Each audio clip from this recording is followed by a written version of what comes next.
general introduction. Let me stand up. Because I want to challenge you and I want to encourage you. There are a few things about my life that I'm not bothered about. First is my age. I was born November 12, 1965, meaning I'm 55, going to 56.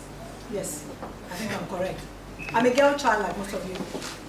Growing up, I was raised partially. In fact, I have affinities with virtually everybody here, and I'll tell you why. I was raised partially in Alagomeji area. I attended Methodist primary school. A fire incident sent my parents to Mafoluku. So for those of you who are from Oshodi, no shaking. You can make it if only you are determined.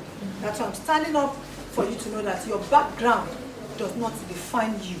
It is your determination that will take you places. So from Alagomeji, so all this Our Lady of Apostles, I'm familiar with all those names. We found ourselves in St. Paul's in Mafoluku. So I attended St. Paul's Primary School, Mafoluku. And from there, I went to Ikeja Grammar School, Oshodi. That's why I'm not, you cannot intimidate me. Forget about it. You cannot distract me. If you want to use my frame to define me, you've got something else coming. I have a reservoir of Oshodi traits in me that can match any situation that demands Oshodi strategy. And I'll give it to you straight up. So I'm sharing all that so that you know that don't bother about where you're coming from. My first degree happens to be, I hold a double honors Bachelor's of Education in English. So dream actualizers, see, I'm your partner. But along the line, something brought me to Nigerian Port Authority. I'm a mother of 4. How do I calculate? 1998 till date. How old is that one?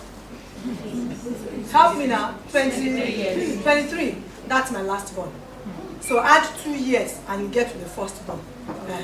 And I was not married as a girl child. I married as an old woman at age 26. What else do I want to say? I also happen to be the wife of a clergyman. So when I had Lagos Anglican, my husband is a priest of the Anglican Communion. So you can see that I'm having part with everybody. And for my daughters in Hijab, I'm proud to tell you, growing up I had 3 grandmas. One of them I never met. The other 2, mine and her sister. One we call Mama Onigari, the other we call Alaja Mama. And growing up, all of us were given Muslim names, despite the fact that my own father and my grandmother happened to be Christians. I'm talking about tolerance. I'm saying these things deliberately, so I don't go out there and allow anyone to incite you to hate somebody who is a Christian or hate somebody who is a Muslim. Here in the western side, we don't do that. I have a Muslim name, Amu Dalat. I cannot forget it. That was the name Alaja Mama gave to me. And that was the name she called me up until her death. And anytime our own children too, were giving children, my grandma was also giving them Christian names. That is tolerance. So what are we trying to say here? Today is Children's Day. For the Nigerian child, what do we really have to offer you? We have given ourselves several definitions, a failed generation, whatever. But one thing I'm going to tell you is this. In that so-called failed generation, we have seen stars emerging in every sphere of life that you can think of. You are the future of this country. A lot depends on you. The first maxim I'm going to give you is the maxim given to me by my late father. To date, I'm proud of him. I love him silly because he gave me an opportunity. When family and friends were telling him, she's a girl, why are you training her up to secondary school? There was one of his friends that said after primary school, he was done with training his children, both male and female.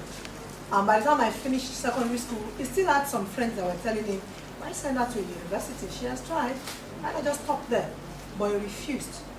I'm the firstborn, and he invested a lot in me. And one of the things he taught me, growing up from that same Ikeja Grammar School, if I should score 60% in English, 60% in mathematics, When I get home, I get 6 strokes of the cane for my 60% in English, and I get 6 strokes of the cane for my 60% in mathematics. Because according to my father, 60% is not pass mark. You start from 70% and we are talking. So that when you get to the university and the lecturer wants to be nasty to you because of your gender, and you're already on 70%, even if it's going to bring you down, it cannot bring you lower than 50. But when you're on 60 and you think you have arrived, and he puts his eye on you and he wants to bring you down, he can crash you to a 40 and a 30. And at that point, you can go nowhere. So when I'm coming back from school with my result, and it is 60, 65, I start crying from Ikeda Grammar School till I'll get home. And my friends will be like, are you okay? What do you want us to do? Look at my result. And you know my response? My father's standard is not your family standard. What you call pass mark in your family is actually a G in my family. That's number one. Meaning, in your area of strength, can you begin to equip yourself in such a way that you are a star in that given area? You may not be too good in mathematics. Hold on to something. But unfortunately, where we are, you know, your maths and English, they are both what? Compulsory.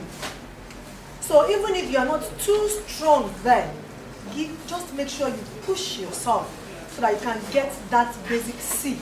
Then in other areas where you know you are very good, make sure your A's come up and they can help you to submerge your C's.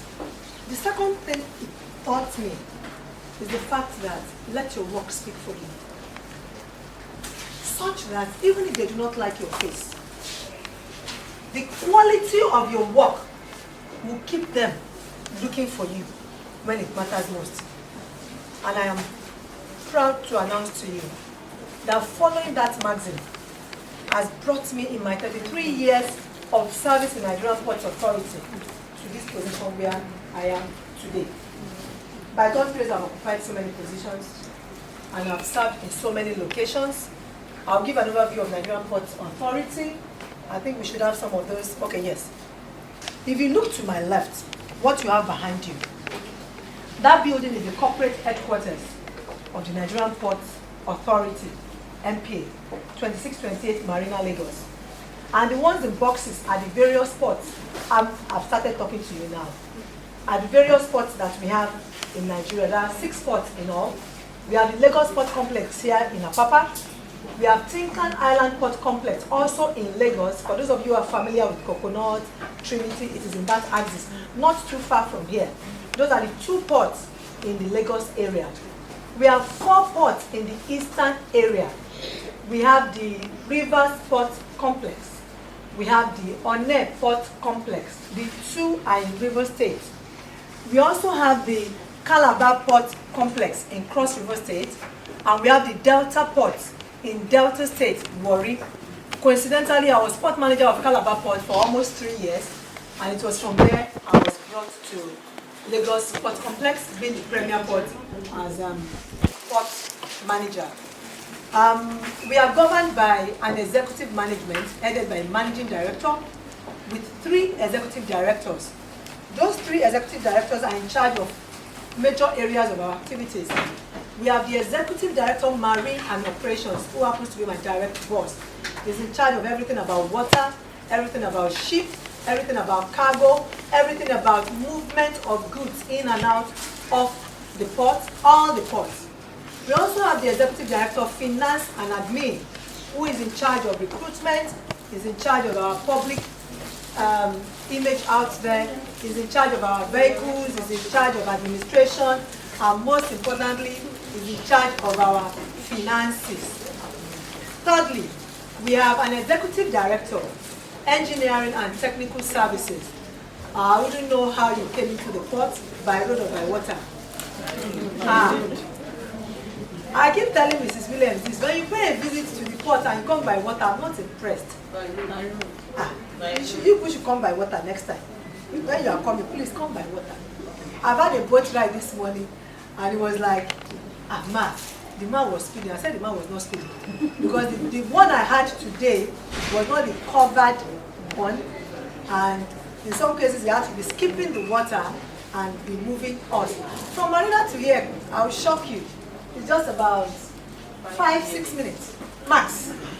Meanwhile, if you are coming by road, 2 hours, 3 hours.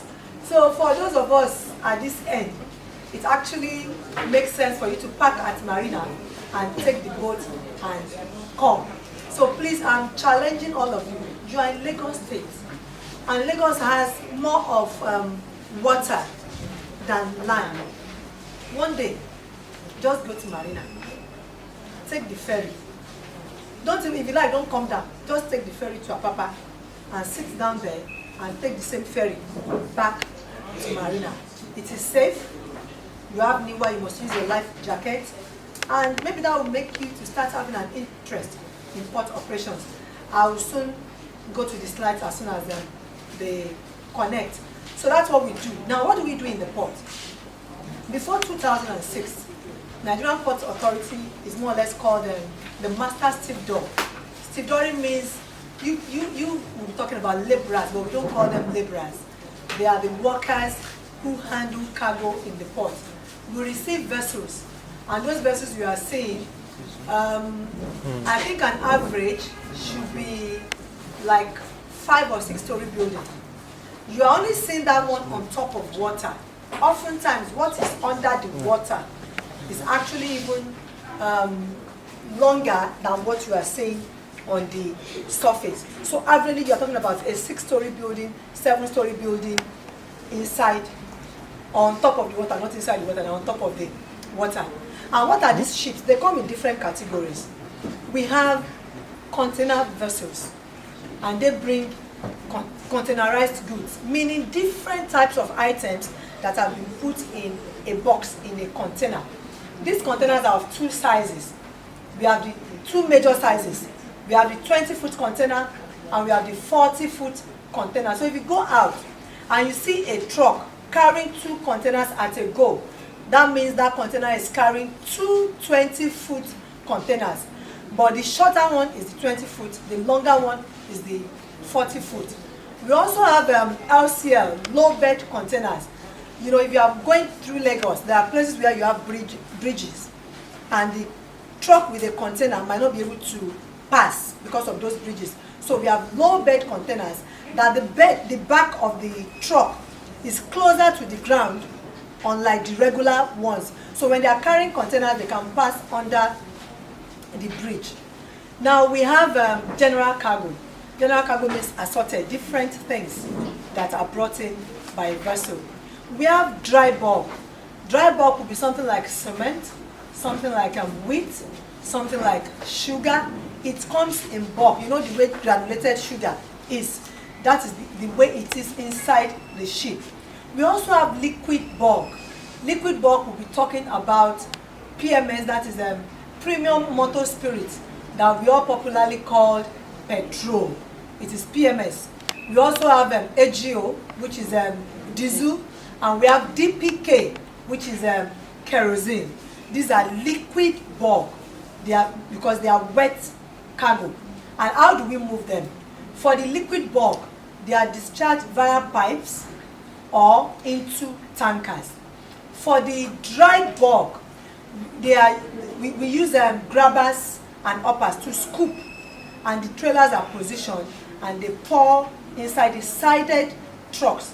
And for the containers, of course, we use the articulated trucks, popularly called trailer.